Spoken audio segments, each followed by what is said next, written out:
তারপর ভাতটা আলাদা করে রেখে দিয়েছিলাম জল ফেলে। তারপরে সেটাকে ঘি দিয়েছি 2 চামচ, ভাত দিয়েছি অল্প করে বিরিয়ানি মশলা, তারপর আবার 2 চামচ ভাত দিয়েছি। এইভাবে আমি এটাকে ফিল করেছি।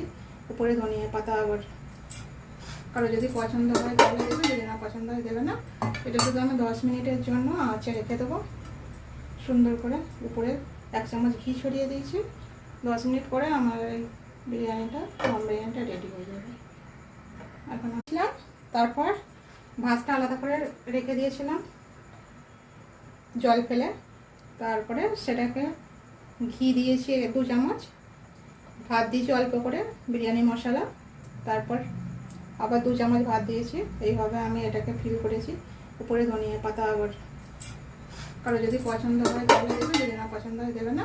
এটা শুধু আমি 10 মিনিট